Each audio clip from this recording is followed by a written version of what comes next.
helping you understand why your teenager won't talk to you and inviting you to come to learn more about how to get your teenager to talk to you.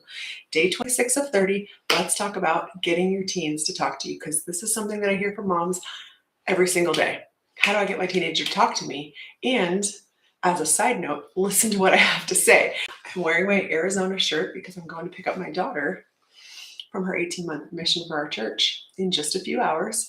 And I'm happy that I can get this live going before we do that. Maybe tomorrow she will be on the live with me. Who knows? So today on day 26, we're talking about set the tone. I want you to think about setting the tone in your home. We've talked a little bit about leading first. If you check back the other 30 days, I guess other 26 days out of 30 that I've done, different things I want to put into your mind about why your teenager may not talk to you. Maybe they're isolating in the room. Maybe they're being disrespectful. Maybe they just give you one-word answers. Some of it is the phase that the teenager's in, and some of it is it has to feel safe enough to talk, emotionally safe. I get it. You feel like you're safe, and they may not feel safe if they feel judged, if they feel criticized, if they feel controlled, if they feel like you're going to try and fix it. It can be as simple as they had a bad day. They come home and you say, "Oh, let's just be happy." That's an example. I'm not talking about the yelling and reactive mom.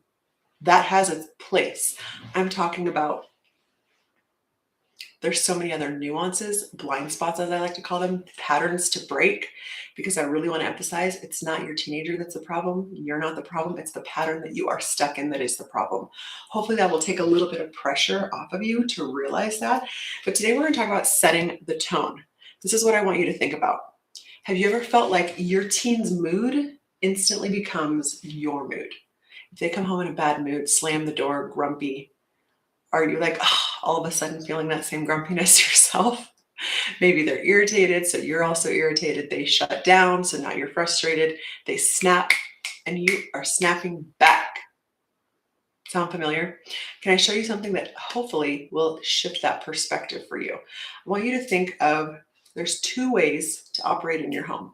One is to be a thermometer. The other is to be a thermostat.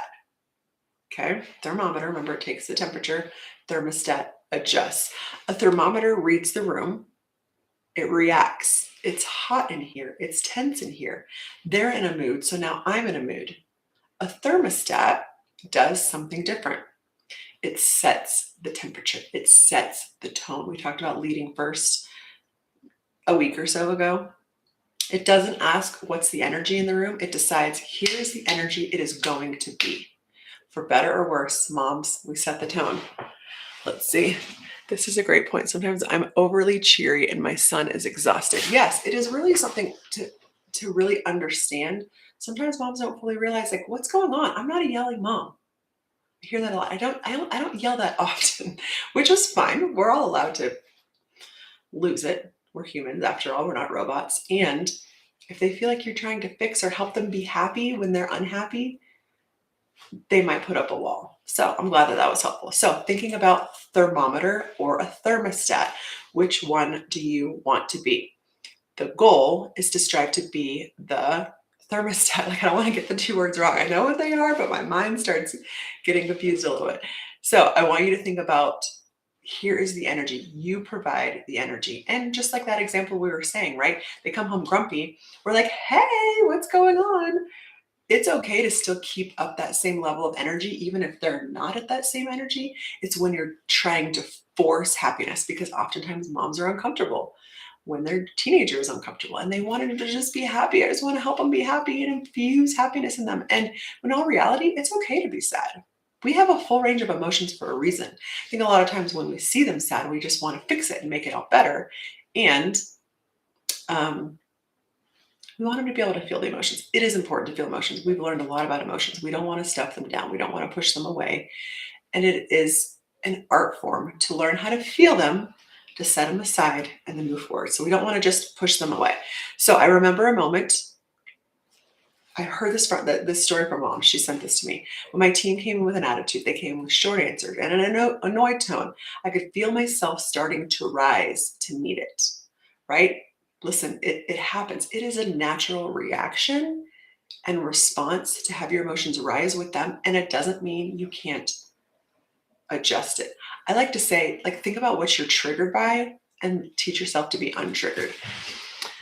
Yes, there's a fine line between us being cheery versus wanting them to be cheery too. Yes, such a great concept and point to bring up. Thank you for contributing to this discussion. Sometimes on these lives, I'm not hearing a whole lot back. So it's fun to be able to hear back. So like I said, with this mom, she's like, oh, we're doing this today. Okay. So she started to get an attitude because they came in with an attitude. That is the thermometer energy, matching it, reacting to it. But in the moment, she said, after I coached her for a while, I caught myself and thought, I don't want to match this. I want to lead this. So instead of escalating, she said, I stayed calm, I stayed steady, and it didn't blow up. That is the difference I want you to think about. They come in dysregulated, they're allowed to. You just don't want to match their energy. You want to set the tone. And that's what we're talking about. When you act like a thermometer, you're letting your team set the emotional tone. When you act like a thermostat, you are leading the emotional tone. So think about that. You go to adjust your thermostat. We got crazy weather here in Colorado. It's almost 10 a.m. and it's so dark. I have to have my lamp on here because it's a little rainy outside. And we're constantly kind of having to adjust our temperature, right? It snowed one day, so it's cold in the house. So we're adjusting the thermostat. And then it gets really warm, adjusting the thermostat again. There's a lot of adjustments that are happening dependent on the weather. What I want you to think about is setting the tone in your home. You don't need your team to be calm for you to be calm. Matching their energy escalates it. The idea is that you're able to set the tone with your energy so that they will kind of want to, it makes it safe for them to come down from that. Raining here in Utah too. Okay, yes. Utah and Colorado often have similar weather patterns, I have found. So if your team knows, think about this. If I come home to my mom upset, if I come home upset, she's going to escalate. If I come to her emotional, it's going to turn into something bigger. Then they're not going to want to come to you. But when they experience you as steady, that is the goal. In the Trusted Academy, we talk about being a lighthouse, how to be a lighthouse, calm, shining a light, even amidst their storm. But when they experience you as steady, that's when they feel safe enough to open up. Listen, I'm an emotional being. I like to call myself a recovering overreactor, not just escalated when I get upset, but I am an emotional person. I am a sensitive person. It is something that I have had to learn to regulate within myself, no matter what somebody else is doing around me. And it is a life skill. It is a practice. This is a lot of what we practice in the Trusted Academy because I talk about it being immersion. I talk about it being a trusted language. Come learn the language of being trusted. Immerse in the culture, immerse in the language with others that are also immersed in language. That is how you pick up on it faster. I was just having a call with a mom last night who's interested in joining the Trusted Academy. And she was like, I don't know why I just get upset and I keep trying.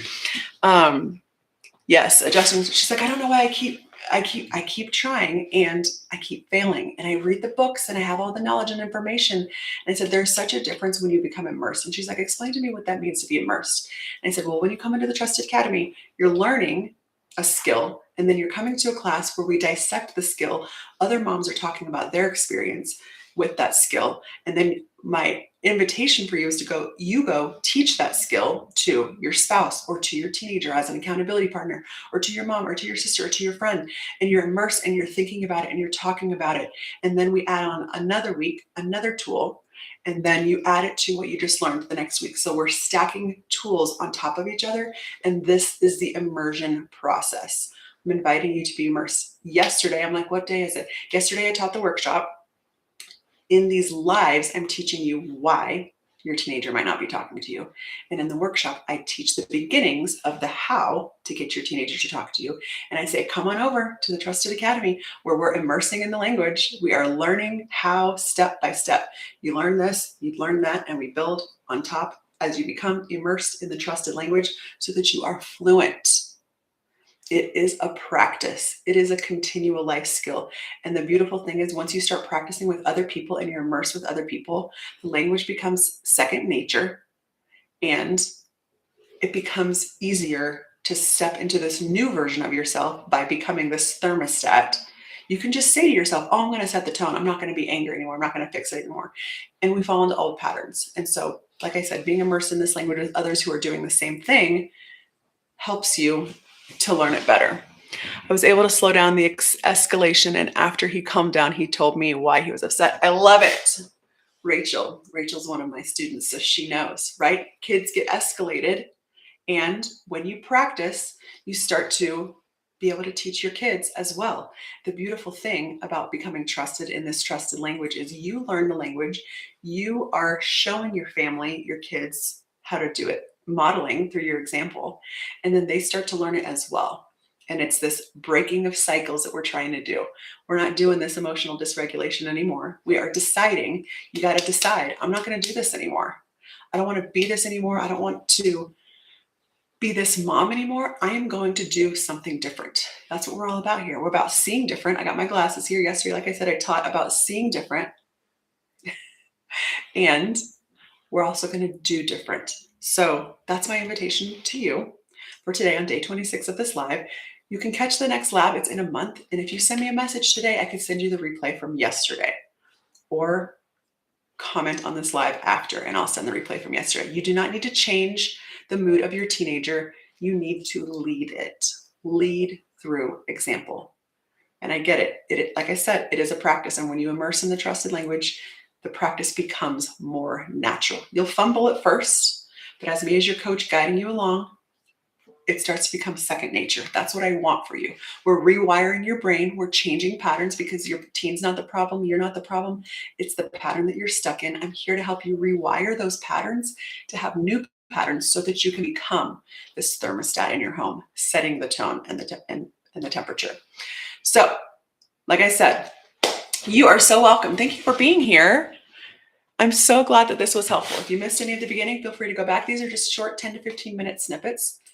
This is 30 days. I'm on day 26 of 30 days. I'm teaching you why your teenager won't talk to you. I invite you to come to the workshop. You can watch the replay of the workshop if you message me or type replay as a comment after I post this live, and I'll send you the replay, because ultimately I want to be able to teach you fully to immerse in the trusted language. And we do that in the Trusted Academy, which is the private group coaching program that I have with moms, where we speak the trusted language together. We help each other, we reinforce, we talk about it, we immerse in the language so that you become a new mom. If you're ready to become the new up-leveled version of yourself, setting the tone in your home, leading first, come on over to the land of the trusted. We got you. Have a good day.